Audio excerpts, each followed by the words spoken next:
الحمد للہ رب العالمین والصلاة والسلام علی محمد الامین اعوذ باللہ من الشیطان الرجیم بسم اللہ الرحمن الرحیم۔ خواتین و حضرات، یہ سورہ بقرہ کی آیت 238 ہے جس سے ہم درس کی ابتدا کر رہے ہیں۔ اس سے پہلے جو بیان شریعت کا مضمون چل رہا تھا، یہ آیت اس کے خاتمے پر آئی ہے۔ قرآن مجید کا مطالعہ کرنے سے معلوم ہوتا ہے کہ شریعت کے باب میں وہ نماز کو یہی اہمیت دیتا ہے جو اس آیت سے واضح ہوتی ہے۔ سورہ مومنون میں بھی اور سورہ معارج میں بھی اگر آپ دیکھیں تو یہ معلوم ہوگا کہ وہاں نماز ہی سے اللہ تعالیٰ نے احکام کی ابتدا کی ہے اور نماز ہی پر اس کو ختم کر دیا ہے۔ یہاں بھی یہی ہوا ہے کہ جب شریعت کا پورا مضمون پایہ تکمیل کو پہنچ گیا ہے تو اس کے بعد یہ بتایا گیا ہے کہ یہ گویا خدا کی شریعت ہے، یہ اللہ کا حکم ہے۔ اگر تم اس پر قائم رہنا چاہتے ہو تو اس کے لیے تمہیں نمازوں کی حفاظت کرنی چاہیے۔ نماز کے بارے میں ہم اس سے پہلے بھی یہ جان چکے ہیں کہ یہ در حقیقت خدا کی یاد کو قائم رکھنے کا ذریعہ بنتی ہے، اور انسان نہ اللہ کی شریعت پر قائم رہ سکتا ہے نہ اخلاقی حدود کی پابندی کر سکتا ہے اگر خدا کی یاد سے اس کا دل معمور نہیں ہے۔ خدا کو وہ یاد کیے ہوئے ہے، یاد رکھے ہوئے ہے اور بار بار اپنے آپ کو خدا کی یاد دہانی کراتا رہتا ہے، تو اس کا نتیجہ یہ نکلتا ہے کہ پھر وہ زندہ اور بیدار رہتا ہے، اللہ تعالیٰ کے دین کے معاملے میں متنبہ رہتا ہے، ہوشیار رہتا ہے، اور یہ کوشش کرتا ہے کہ اپنے آپ کو اللہ کے حدود کا پابند رکھے اور ان حدود کی نگہداشت کرتا رہے۔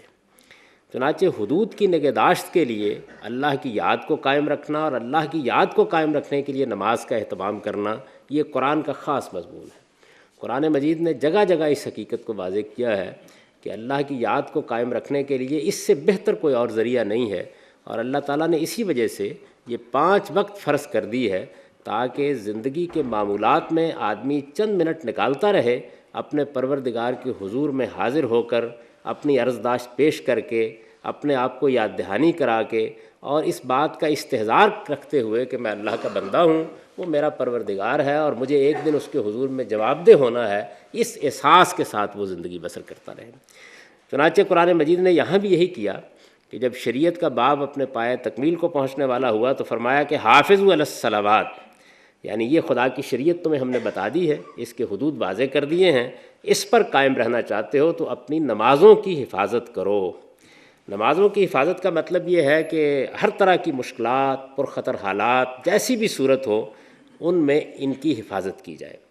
اس میں ظاہر ہے کہ ان تمام چیزوں کی نگہداشت اور ان کا اہتمام بھی شامل ہے جو نماز کے شرائط و ارکان یا اس کے آداب سے تعلق رکھتی ہیں۔ یعنی آدمی جب نماز کی نگہداشت کرتا ہے تو اس کا مطلب یہ ہے کہ جن شرائط کے ساتھ وہ پڑھی جانی چاہیے ان شرائط کا اہتمام ہو، جن آداب کے ساتھ اس کو ادا ہونا چاہیے ان آداب کا اہتمام ہو، جو اس کے ارکان مقرر کیے گئے ہیں وہ ٹھیک طرح سے ادا ہوں، اس کے اندر جو روح آدمی کو پیش نظر رکھنی چاہیے وہ اس کے پیش نظر رہے، اور یہ سب چیزیں پوری طرح ملحوظ رکھ کر آدمی اس اہتمام کے ساتھ نماز ادا کرے کہ وہ گویا اپنے مالک کی طرف سے حکم آنے پر اس کے سامنے سر بسجود ہوا ہے۔ قرآن مجید نے اس پر خاص طور پر زور دیا اور پھر اس کے بعد مزید یہ توجہ دلائی کہ دن اور رات کی نمازوں کے درمیان میں جو نماز آ جاتی ہے اس کی بالخصوص پابندی کرو۔ یہاں چونکہ حافظوا علی الصلوات کہا تو بس صلاۃ الوسطیٰ سے مراد اس زمانے کے تمدنی حالات میں عصر کی نماز تھی۔ یہی نماز تھی کہ جو زندگی کی ہمہ ہمی کے دوران میں آ جاتی تھی۔ ایسا وقت ہوتا تھا کہ جس میں کاروبار سمیٹنے والے سمیٹ رہے ہیں، واپس آنے والے آ رہے ہیں، اگر کوئی چرواہے باہر گئے ہوئے ہیں تو ان کو بھی پہنچنا ہے، تو یہ ایک گویا آپا دھاپی اور افراتفری کی کیفیت میں نماز آ جاتی تھی۔ تو قرآن مجید نے خاص طور پر اس کی طرف توجہ دلائی۔ ظاہر ہے کہ تمدن میں تبدیلی آئے گی، حالات میں تبدیلی آئے گی، آدمی کے مشاغل میں تبدیلی آئے گی، تو کوئی اور نماز بھی بالکل یہی حیثیت اختیار کر سکتی ہے۔ تو قرآن مجید کا عام اسلوب یہ ہے کہ وہ مطابق واقعہ بات کر دیتا ہے، لیکن یہ ہے کہ اس کے اندر سے جو اصول نکلتا ہے اسی کا اطلاق پھر باقی نمازوں پر بھی ہو جائے گا۔ چنانچہ ایسی سب نمازیں جو کسی میٹنگ کے دوران میں آ گئی ہیں، کسی گفتگو کے دوران میں آ گئی ہیں، کسی مشغولیت کے دوران میں آ گئی ہیں، کسی کاروباری معاملے کو انجام دیتے ہوئے آ گئی ہیں، وہ سب اسی کی مصداق ہیں۔ یعنی زور دیا ہے اس بات پر کہ نماز کے معاملے میں کوتاہی نہیں ہونی چاہیے۔ نمازوں کی حفاظت کرو گے تو دین کی حفاظت ہوگی، نمازوں کی حفاظت کرو گے تو خدا کی یاد سے دل آباد رہے گا، نماز سے تعلق قائم رہے گا تو باقی پوری زندگی پر اس کے اثرات ہوں گے۔ اس وجہ سے جب بھی کبھی اس طرح کا موقع آ جائے تو اسے ٹالنے کی کوشش نہ کرو، بلکہ یہ صحیح کرو کہ وقت پر، بلکہ ٹھیک وقت پر، اول وقت میں نماز ادا کر کے فارغ ہو جاؤ۔ حافظوا علی الصلوات والصلاۃ الوسطیٰ۔ پھر اس کے بعد یہ بتایا کہ نماز کی حفاظت کا پہلو تو یہ ہے کہ آپ نے وقت پر پڑھی ہے، پابندی کا خیال رکھا ہے، آپ نے ارکان ٹھیک طرح سے ادا کیے ہیں، آپ نے شرائط و حدود کی پابندی کی ہے، آپ نے ان تمام چیزوں کا لحاظ رکھا ہے۔ لیکن نماز کی اصل روح کیا ہے؟ نماز کی اصل روح یہ ہے کہ بندہ پورے ادب کے ساتھ اپنے خدا کے حضور میں جائے، تو اس کو خاص طور پہ یہاں بیان کر دیا، وَقُومُوا لِلَّهِ قَانِتِينَ، یعنی اپنے پروردگار کے سامنے پورے ادب کے ساتھ کھڑے ہو جاؤ، پوری عزت کے ساتھ کھڑے ہو جاؤ، پورے خشوع کے ساتھ کھڑے ہو جاؤ، خدا کی عظمت کا اعتراف کرتے ہوئے اس کے سامنے کھڑے ہو جاؤ، اس احساس کے ساتھ کھڑے ہو جاؤ کہ تم اس کے بندے ہو اور تم بندگی کا حق ادا کرنے کے لیے کھڑے ہوئے ہو۔ اس سے اندازہ کیا جا سکتا ہے کہ نماز کے معاملے میں اللہ تعالیٰ کس اہتمام کی تاکید کر رہے ہیں، یعنی اس کو محض ایک رسم نہیں سمجھنا چاہیے جو آدمی ادا کرتا ہے، یہ بندے اور خدا کے تعلق کا اظہار ہے۔ بندہ جب اپنے خدا کے ساتھ جڑتا ہے تو اس کا اظہار نماز ہی کی صورت میں ہوتا ہے، اور چونکہ ہماری زندگی کا یہ احاطہ کیے ہوئے ہے، یعنی ہم زندگی اس سے شروع کرتے ہیں، سورج جب نصف النہار پہ پہنچتا ہے تو اس وقت پھر ایک مرتبہ اللہ کے سامنے سر بسجود ہو جاتے ہیں، جب وہ مرا علین پہ آتا ہے اور ڈھلنے کے قریب ہوتا ہے تو ہم عصر کی نماز کے لیے کھڑے ہو جاتے ہیں، جب غروب ہوتا ہے تو مغرب کی نماز کے لیے کھڑے ہو جاتے ہیں، اور بستر میں جانے سے پہلے عشاء کی نماز کے لیے کھڑے ہو جاتے ہیں۔ معمولات اس طرح سے ایک بندہ مومن کے قائم کیے گئے ہیں، گویا وہ نمازیں اس کا احاطہ کر لیتی ہیں۔ تو اس لحاظ سے نماز ہماری پوری زندگی کا ظاہر میں احاطہ کرتی ہے، قرآن چاہتا ہے کہ وہ باطن میں بھی پوری زندگی کا احاطہ کرے اور انسان اپنے رب کے ساتھ تعلق کے ساتھ جیے، اس احساس کے ساتھ جیے۔ چنانچہ دوسری جگہ قرآن مجید نے اسی حقیقت کو واضح کیا کہ نماز در حقیقت زندگی، یہ روح ہے، اور اس روح اور اس زندگی سے اگر کسی مسلمان کی زندگی محروم ہو گئی ہے تو اس کے مطلب یہ ہے کہ اس نے اپنی جان گویا نکال دی ہے، اب وہ ایک جسد بے روح ہے اور ایک جسد بے روح کے ساتھ زندگی بسر کر رہا ہے، کیونکہ خدا کی یاد ہی سے حقیقی زندگی حاصل ہوتی ہے۔ حافظوا علی الصلوات والصلاۃ الوسطیٰ، نمازوں کا اہتمام کرو، نمازوں کی حفاظت کرو، اور بالخصوص اس نماز کی جو دن اور رات کی نمازوں کے درمیان میں آتی ہے۔ جس طرح کہ میں نے عرض کیا کہ اس وقت کے تمدن کے لحاظ سے عصر کی نماز کو بالعموم یہ صورتحال حاصل ہوتی تھی۔ آج کل کے زمانے میں تمدن کی تبدیلی، تغیرات کے نتیجے میں یہ صورتحال بدل جاتی ہے، اور خود کسی فرد کے مشاغل کے لحاظ سے بھی یہ صورتحال تبدیل ہو جاتی ہے۔ مدعا گویا یہ ہے کہ وہ نماز جو آپ کے مشاغل کے بیچ میں آ پڑی ہے، جس میں آپ کا التفات کسی دوسری جانب ہے، آپ کی مصروفیات کی نوعیت ایسی ہے کہ اس سے نکلنا مشکل ہو رہا ہے، کچھ دوسری چیزیں ہیں جو ہجوم کر رہی ہیں، کچھ خواہشات اور رغبات کا غلبہ ہے، آپ کسی ایسی مشغولیت میں ہے کہ جو پوری طرح توجہ کو اپنی طرف منعطف کیے ہوئے ہے، اس میں بھی خدا کی یاد کے لیے آدمی کو سب کچھ چھوڑ کے اٹھ بیٹھنا چاہیے۔ تو ارشاد فرمایا وَقُومُوا لِلَّهِ قَانِتِينَ، اور اپنے پروردگار کے حضور میں نہایت ادب کے ساتھ کھڑے ہو جاؤ۔ اب اس کی مزید اہمیت واضح کی، یعنی آدمی یہ خیال کرتا ہے کہ میں نماز تو پابندی کے ساتھ پڑھتا ہوں، اس کی حفاظت بھی کرتا ہوں، لیکن چلیے کسی موقع کے اوپر اگر اس طرح کی مشغولیت ہے اور اس طرح کی آپا دھاپی ہے اور ایسی افراتفری ہے اور اس طرح میں کسی کام میں مصروف ہوں تو تھوڑی دیر کے بعد پڑھ لوں گا۔ قرآن مجید نے یہ بات واضح کر دی کہ جنگ جیسی صورتحال میں بھی اس کے وقت کی پابندی ہونی چاہیے۔ چنانچہ اس میں یہ نہیں کہا کہ اچھا مؤخر کر کے ایک وقت میں پڑھ لی جائیں گی یا جنگ ختم ہو جائے گی تو اس کے بعد ادا کر لی جائیں گی۔ یہ صورتحال جب تمہارے قابو میں آ جائے گی تو اس وقت تم اس فرض سے سبق دوش ہو جاؤ گے۔ یہ فرمایا فَإِنْ خِفْتُمْ فَرِجَالًا وَرُكْبَانًا، یعنی اگر خطرے کا موقع ہے، اندیشہ ہے تو کوئی حرج نہیں ہے، وقت کی پابندی ہر حال میں کی جائے، خواہ آپ پیدل چلتے ہوئے پڑھ لیں یا سواری پر پڑھ لیں۔ تو اس سے یہ معلوم ہوا کہ اس میں اصل اہمیت اس چیز کی ہے کہ جب اس کا وقت آ جاتا ہے تو پھر آپ اس کو ٹالیے نہیں، یعنی یہ اس میں چیز اللہ تعالیٰ نے ملحوظ نہیں رکھی کہ اچھا اہتمام سے پڑھیں گے ذرا فارغ ہو لیں۔ وقت گزرنے کے ساتھ گویا جو پابندی آپ پر عائد کی گئی تھی اس کی عزت اور اس کا احترام قائم نہیں رہا، تو وقت جب آ گیا ہے جیسی بھی صورتحال ہے اس میں پڑھ لیجئے۔ چنانچہ اسی پر قیاس کر کے میں یہ رائے رکھتا ہوں کہ آپ سواری میں ہیں، آپ جہاز میں ہیں، آپ کسی اور موقع پر ہیں، اگر وقت آ گیا ہے تو جس طرح کی صورتحال میں بھی ہیں اس کو ادا کر لیجئے۔ قرآن مجید نے تو یہاں دیکھیے نا یہ صورتحال پیدا کر دی کہ فَإِنْ خِفْتُمْ فَرِجَالًا وَرُكْبَانًا، یعنی آپ سواری پر ہیں تو اترنے کی ضرورت نہیں ہے، اسی حالت میں پڑھ لیجئے۔ آپ پیدل چل رہے ہیں اور کھڑے نہیں ہو سکتے، جنگ کے حالات میں بعض اوقات اس طرح کی صورت ہو جاتی ہے، اس میں اسی حالت میں پڑھ لیجئے۔ اور فرمایا فَإِذَا أَمِنْتُمْ فَاذْكُرُوا اللَّهَ كَمَا عَلَّمَكُم مَّا لَمْ تَكُونُوا تَعْلَمُونَ، لیکن جب امن ہو جائے، اطمینان ہو جائے، جب وہ صورتحال ختم ہو جائے تو پھر اس کے بعد اللہ کو اسی طرح یاد کرو جس طرح اس نے تم کو سکھایا ہے، جسے تم نہیں جانتے تھے۔ یعنی مطلب اس کا یہ ہے کہ جب آپا دھاپی، افراتفری، جنگ، خطرے یا اس طرح کی کوئی صورتحال ہے یا ایسی کوئی مشغولیت ہے کہ جس میں آپ کے لیے اہتمام کے ساتھ نماز پڑھنا ممکن نہیں ہے، تو اللہ تعالیٰ کا منشا یہی ہے کہ جس طرح کی صورتحال ہے، جیسے حالات ہیں، آپ جس طرح کی کیفیت میں ہیں، نماز کو ادا کر لیجیے، فرض نماز ادا کر لیجیے۔ اس کے بعد جب امن ہو جاتا ہے تو پھر نمازوں کے معاملے میں اسی قانون قاعدے کی پابندی ہوگی جس کی تفصیلات ہم کو معلوم ہے، اور ہر مسلمان جانتا ہے کہ اللہ تعالیٰ نے اس کا کیا طریقہ سکھایا ہے، پھر رکوع میں، پھر سجود میں، پھر کھڑے ہونے میں، پھر شرائط پوری کرنے میں، پھر آداب کا لحاظ کرنے میں، ان سب چیزوں کو ملحوظ رکھا جائے گا جو اللہ تعالیٰ نے ہم کو تعلیم دی ہیں۔ لیکن جیسے ہی کوئی ایمرجنسی کی صورتحال ہوگی،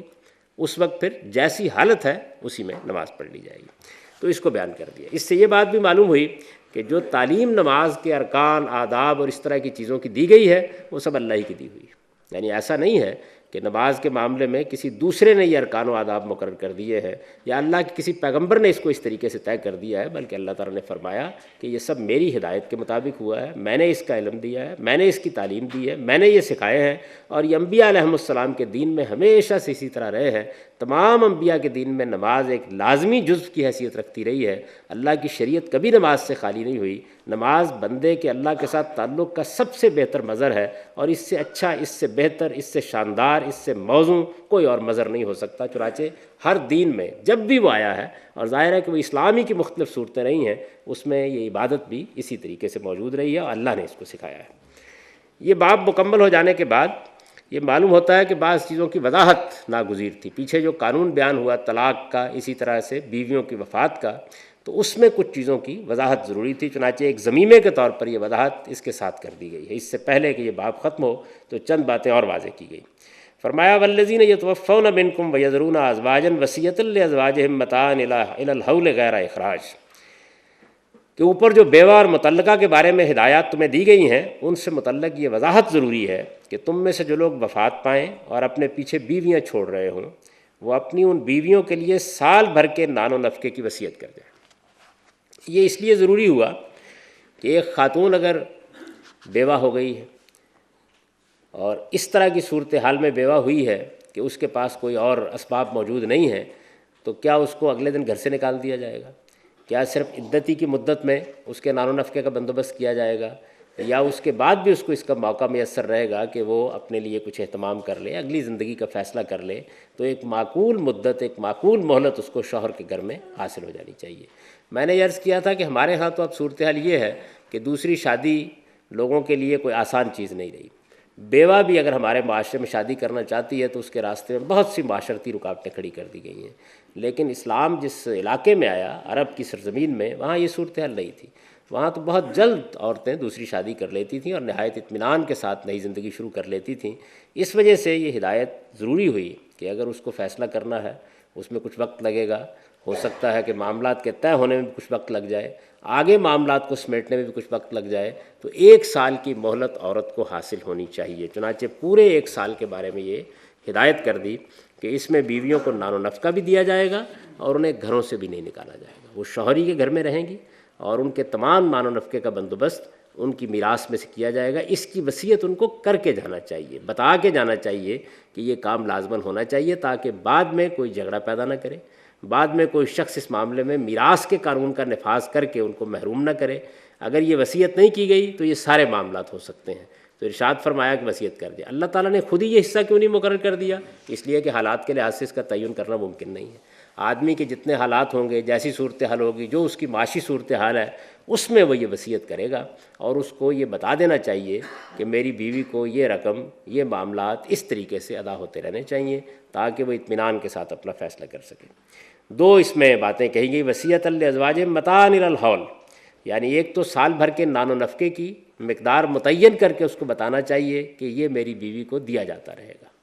اور دوسرے یہ کہ 1 سال تک جس گھر میں وہ ہے اس گھر سے اس کو نکالا نہیں جائے گا تاکہ وہ اطمینان کے ساتھ اپنا فیصلہ کر لے۔ فَإِنْ خَرَجْنَ فَلَا جُنَاحَ عَلَيْكُمْ فِي مَا فَعَلْنَ فِي أَنفُسِهِنَّ مِن مَّعْرُوفٍ وَاللَّهُ عَزِيزٌ حَكِيمٌ۔ اب یہ ارشاد فرمایا کہ اگر کوئی خاتون یہ نان و نفقہ چھوڑنا چاہتی ہے، وہ گھر سے جانا چاہتی ہے، اپنے لیے کوئی اور فیصلہ کر لیتی ہے، تو اس معاملے میں پھر لوگوں پر کوئی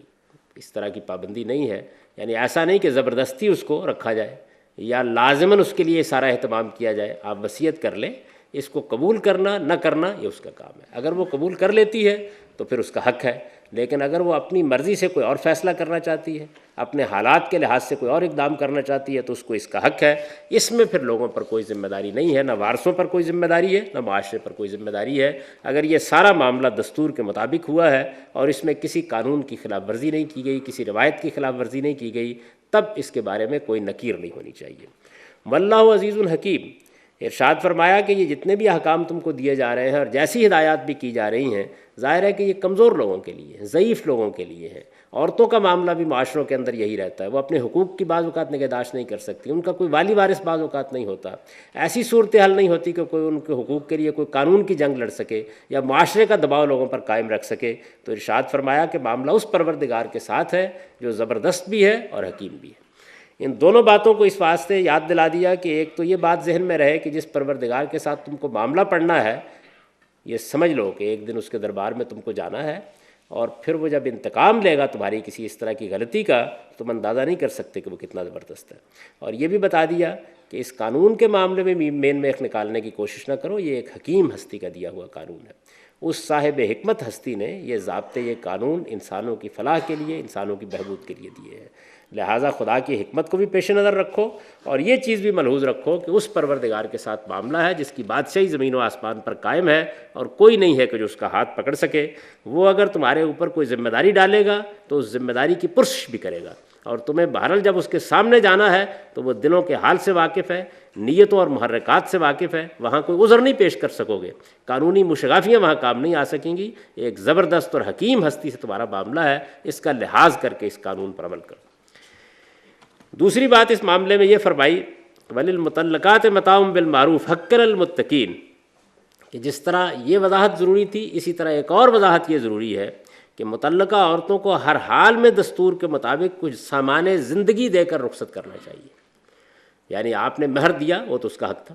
وہ تو پہلے ہی دن ادا ہو جانا چاہیے تھا۔ اگر ادا نہیں کیا ہوا ہے تو آپ پر ایک قرض تھا، اس کو آپ کو ادا کرنا ہی تھا اور ہر حال میں ادا کرنا تھا۔ اگر کوئی مال و متاع عورت کو دے رکھا ہوا ہے، آپ نے اس کی ملکیت کر دیا ہے، کوئی جائیداد دے دی ہے، کوئی مکان دے دیا ہے، کوئی زمین دے دی ہے، کوئی اور چیز دے دی ہے، وہ بھی بہرحال اسی کا ہے، اس کو آپ اس سے واپس نہیں لے سکتے۔ چنانچہ یہ بتا دیا ہے پیچھے کہ کسی انسان کے لیے جائز نہیں ہے کہ اس میں سے ایک پائی بھی واپس لے۔ اب مزید یہ فرمایا کہ چونکہ اس کو ایک نئی زندگی شروع کرنی ہے، معلوم نہیں کیا حالات ہوں گے کیا نہیں ہوں گے، تو کچھ سامان زندگی دے کر اس کو رخصت کیا جائے۔ اس سامان زندگی کے بارے میں بھی یہ ارشاد فرما دیا کہ یہ دستور کے مطابق ہونا چاہیے۔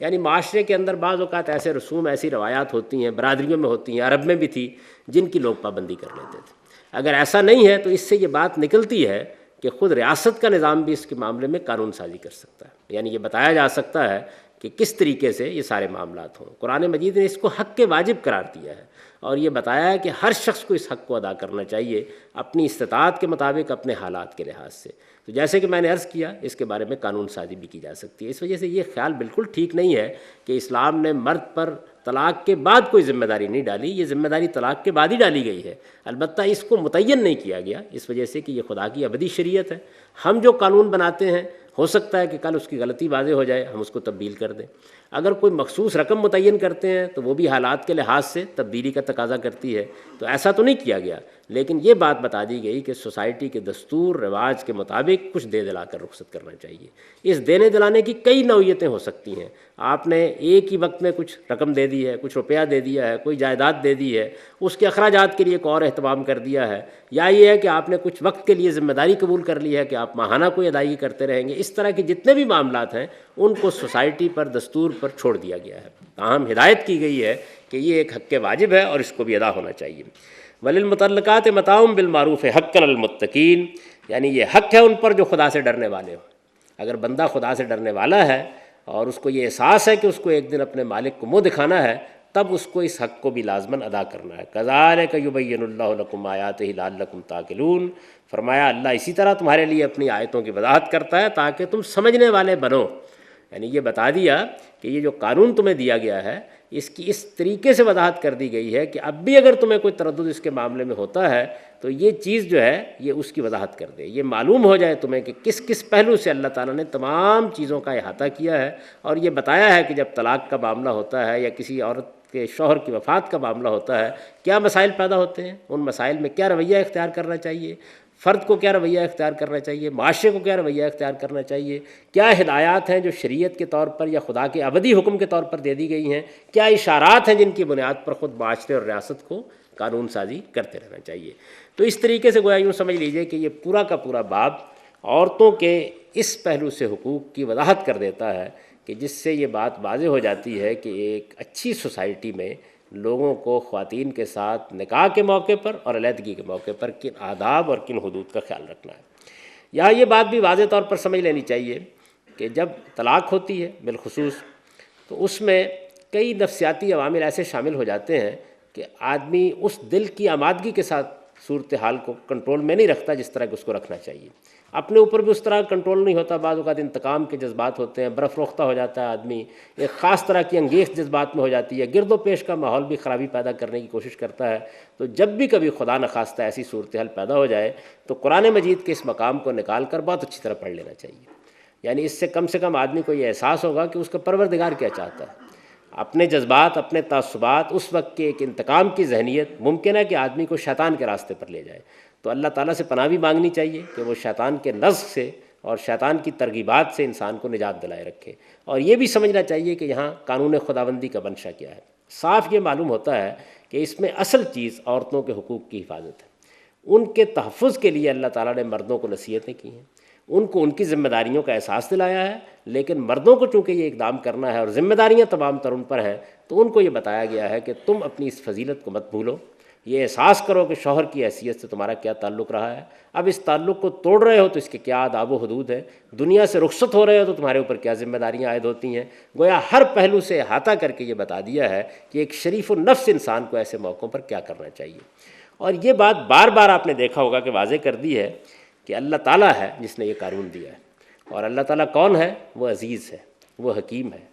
اس کے ساتھ معاملہ کرنا ہے تو یہ سوچ کر کرو کہ اس کو تم دھوکہ نہیں دے سکتے، فریب نہیں دے سکتے، اس کے سامنے کوئی عذر نہیں پیش کر سکتے، تمہاری نیت اور تمہارے محرکات سب تمہارے سامنے کھل کر آ جائیں گے۔ جب اس کے حضور میں حاضر ہوگے تو تمہارے پاس درختوں کے پتے بھی نہیں ہوں گے جس سے تم اپنی برہنگی چھپا سکو، ہر چیز نمایاں ہو جائے گی، ہر چیز نمایاں ہو کر تمہارے سامنے آ جائے گی۔ اس موقع سے ڈرو، اور جب ایک معاملہ کر رہے ہو تو یہ خیال کر کے کرو کہ یہ اگرچہ ایک ضعیف خاتون ہے، اس کا ہو سکتا ہے کہ کوئی والی وارث بھی نہ ہو سکتا ہے اس کے حقوق کی نگہداشت کے لیے اس کے خاندان میں بھی کوئی شخص نہ ہو، ممکن ہے قانون بھی اس کی پاسداری نہ کر رہا ہو، یہ ہو سکتا ہے کہ پورے معاشرے میں اس کو حفاظت میسر نہ ہو، لیکن اس بات کو یاد رکھو کہ خدا اس کے ساتھ ہے، اور خدا نے تمہارے لیے یہ قانون دیا ہے، اس کی پاسداری کرو گے تو قیامت کے دن سرفرازی پاؤ گے، اور اگر ایسا نہیں ہوگا تو بہرحال جس حق کو بھی تلف کرو گے اللہ تعالیٰ اس کو اس دن ادا کرائے گا، اور وہ ایسا وقت ہے کہ جس میں ادا کرنا کسی کے لیے آسان نہیں ہوگا، کیونکہ وہاں دینے کے لیے کچھ بھی نہیں ہوگا، وہاں انسان کے پاس نیکیاں ہوں گی، اور یہی وہ چیز ہے کہ جس کی سب سے بڑھ کر اس کو ضرورت ہوگی، اگر اس کا بھی کوئی لینے والا حقدار پیدا ہو جاتا ہے تو انسان کے پاس کچھ بھی باقی نہیں رہے گا۔ تو خاص طور پر بار بار ان آیات میں یہ توجہ دلائی ہے۔ اصل میں قرآن مجید جو اپنی شریعت کے احکام میں اس پر توجہ دلاتا ہے کہ اللہ عزیز ہے، اللہ حکیم ہے، اللہ بصیر ہے، وہ دیکھ رہا ہے، تمہاری نیتوں کو جانتا ہے، محرکات کو جانتا ہے، تو یہ بالکل وہی بات ہے جس کو رسالت مآب صلی اللہ علیہ وسلم نے جبریل امین کے سوال کے جواب میں واضح کر دیا تھا، جب انہوں نے پوچھا کہ احسان کیا ہے، یعنی دین پر عمل کرنے کے لیے کیا رویہ ہونا چاہیے آدمی کا، جس کو قرآن مجید احسان سے تعبیر کرتا ہے، تو اللہ تعالیٰ کے پیغمبر نے اس کے جواب میں یہ فرمایا تھا کہ تم اللہ کی بندگی اس طرح سے کرو گویا کہ تم اس کو دیکھ رہے ہو۔ تو ظاہر ہے کہ اللہ کی بندگی کا ایک ظہور نماز میں ہوتا ہے، روزے میں ہوتا ہے، حج میں ہوتا ہے، زکوٰۃ میں ہوتا ہے، اور ایک ظہور ان معاملات میں ہوتا ہے۔ ان معاملات میں بھی اگر خدا کے قانون کی آپ پابندی کر رہے ہیں تو یہ اسی احساس کے ساتھ ہونی چاہیے کہ وہ اللہ ہم کو دیکھ رہا ہے، اس کی آنکھیں ہم پر نگران ہیں، ہم اس کی نگرانی سے کسی حال میں بھی نہیں بچ سکتے، وہ ایک ایک ہمارے عمل کو بھی دیکھ رہا ہے، ایک ایک لفظ جو ہماری زبان سے نکلتا ہے اس کو بھی سن رہا ہے، اور ہماری نیتوں اور ہمارے محرکات سے بھی واقف ہے۔ اس احساس کے ساتھ بار بار توجہ دلائی ہے کہ یہ کام کرو، اور اسی سے یہ بات بھی معلوم ہو جاتی ہے کہ ہمارے ہاں لوگوں کی کتنی ناقص تربیت ہوئی ہے، اور وہ دین کے احکام سے کتنے ناواقف ہیں، اور طلاق کے موقع پر کیسی کیسی اس کی خلاف ورزیاں کرتے ہیں، اور کس طرح سے اپنے لیے بھی اذیت کا سامان کرتے ہیں اور دوسروں کے لیے بھی کرتے ہیں، اور اللہ کا قانون کتنا حکیمانہ ہے، کتنا ہمہ گیر ہے کس طرح سے حقوق کی حفاظت کرتا ہے، اور اللہ تعالیٰ نے کس کس پہلو سے ہم کو توجہ دلائی ہے کہ ہم اس کی پابندی کرتے ہیں تو اپنے لیے بھی خیر و فلاح کا اہتمام کرتے ہیں، معاشرے کے لیے بھی خیر و فلاح کا اہتمام کرتے ہیں۔ اب ان آیات کا سادہ ترجمہ سن لیجئے۔ ارشاد فرمایا یہ خدا کی شریعت ہے، اس پر قائم رہنا چاہتے ہو تو اپنی نمازوں کی حفاظت کرو، بالخصوص اس نماز کی جو دن اور رات کی نمازوں کے درمیان میں آتی ہے، جب تمہارے لیے اپنی مصروفیتوں سے نکلنا آسان نہیں ہوتا، اور سب کچھ چھوڑ کر اللہ کے حضور میں نہایت ادب کے ساتھ کھڑے ہو جاؤ۔ پھر اگر خطرے کا موقع ہو تو پیدل یا سواری پر جس طرح چاہے پڑھ لو،